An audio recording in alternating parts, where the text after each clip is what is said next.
make a tessellation. We're going to start with a square.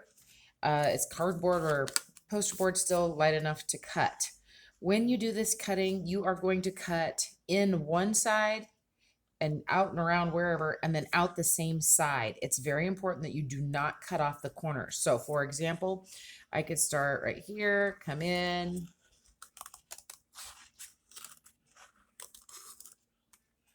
whatever shape I want to make here,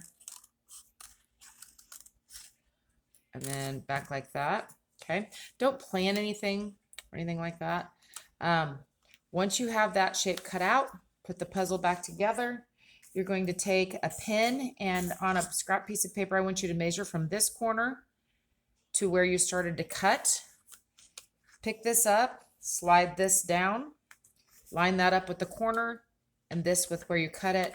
And if you measure that correctly, this will start to tessellate, or you'll be able to repeat this pattern over and over without it changing.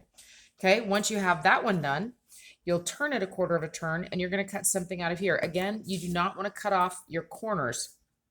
So because of that, I can't cut into this shape, because if I cut into it, this corner would come off. So whatever you do, you can start at a corner if you want, but don't go off the corner. This is going to be a much smaller shape, obviously. Okay. I really don't have a need to measure, because this one exactly is on the corner. So I'll know when I take this, go straight up here, I'll know exactly where to add that on at. Something kids do once in a while, so be careful of this, is they flip it over when they slide it. And if you do that, it's not going to line up. It's not going to be a tessellating pattern. So make sure that you fit the puzzle back together and then slide it to the top. Then I can add my tape. And there would be my creature or shape or whatever.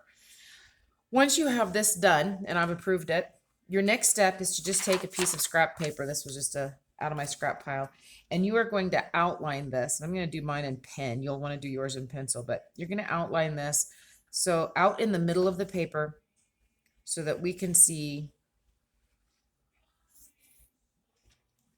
possibilities of what we can make this into. Okay, I like to do it out in the middle. Oh, I wish that wasn't on there, because those look like eyes right away. I like to do it out in the middle because I like to be able to turn it every which direction and see what it is that I think I can see. For instance, if I turn it this way, I see some kind of a mean frog or something, I guess. I don't know. Gotta add something here. This would probably be his tongue, so maybe I want to add something here. Frogs don't have teeth, but I'm going to add some in there. I don't know, maybe I could somehow figure this out, how to make it into his leg. This is a leg like this. This would come out here, and something along those lines. So this would be his leg, I don't know, his head, his foot, his tongue, kind of coming out of there. So anyway, that's just one possibility. You could do this as many times as you needed to. I'm not going to do it on camera, but sometimes I okay, I don't love that idea. I'll trace it a different way, turn it a different direction. Sometimes kids try and figure out what it is on here. It will work a lot better if you can figure it out on a piece of paper that you can turn it around and that kind of thing. As I'm looking at it this way, I can almost see like a bird shape this coming this way. You can make more than one shape in there. So this will be your first step, is to make your tessellating shape and figure out what it is.